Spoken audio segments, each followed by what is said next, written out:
I am back down at Canton of Eastern Farmers of Canton again, and I'm talking with Michael today, who's in charge of the trucking department. And how many trucks are you currently running out of here? Currently, during the off season, we're running about 5 Eastern Farmers trucks out of our Canton location. We have an Eastern Farmers truck in Hurley that's running every day as well. But then also for this month, we got quite a few bushels moving, so we got about an additional, I'd say 5 to 10 trucks beyond our Eastern Farmers trucks every day, hauling out of various locations south of the interstate. And so during the off season, it's anywhere between 5 to 15 trucks a day total that's running, and that's just basically at the south group. We have the north group and the Minnesota group who have their own trucks they use daily during the off season. During the harvest, it kind of varies a little bit because there's 26 million bushels moving in that time frame, and so during harvest we'll work towards that 20 to 25 trucks every day. We have 13 Eastern Farmers trucks that will run out a year, plus all the owner operators that we work with. And how do you price out your trucking? Basically, it's on a per bushel basis. There's a couple variables in there: how far away the customer is, based per miles. Another variable is how long it takes to load. Obviously, we got to cover our costs to get things to and from places, but we'll work with the customer to help suit their needs, because obviously they don't have to take time out of their day to do it. They don't have to start up their truck if their truck's broken. Anything. We have some new larger trucks that can carry up to 1,200 bushels per load.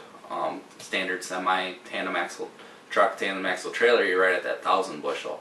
We're up to 1,200 bushels in South Dakota and Iowa to help with that need. Obviously, grain carts are growing, bins are growing, basically to cater to anybody and everyone, just to get as many bushels as we can off the field.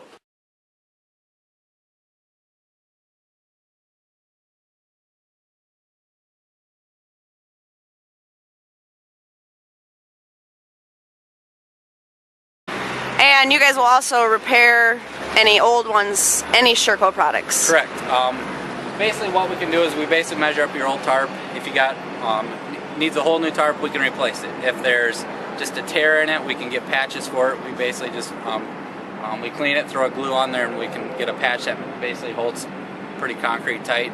So we've been very happy with that. If you ever have any issues with your motor, obviously this motor, their new motor comes out with a 3-year warranty. 100%. Their previous motor that they had was 5 years, but is prorated after the first year. And so this one's 100%. If it goes out after 2.5 years, basically you just get a free motor, which is kind of very convenient. And you guys have all new motors on all these tarps that you've been putting on? Correct. That's pretty neat. Since they started the new system middle of December, they just started releasing it. Then obviously this one here, we don't have a cover on here yet. They're still doing the fine details on there. So there's going to be a stainless steel cover there, which is completely waterproof and enclosed. So this is going to work, right? Correct. Okay. You just want it to open and close? Sure. Just as well see it. There's somewhat of a delay in there, and so one thing I do tell customers is when it gets right at the end, there are tarps, the tarp stops on the end.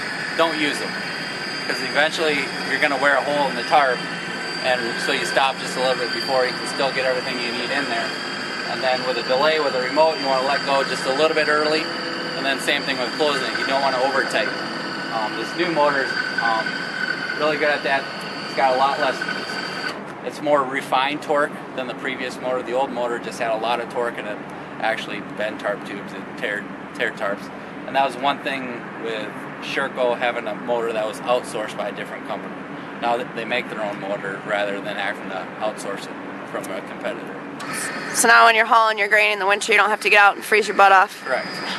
One other thing that I'm going to have hopefully in the next couple of weeks is they're called tarp saver cords, which basically you mount one on about 1/3 of the way back, and then mount another one 2/3 of the way back, which basically you mount on each side and it goes over the tarp.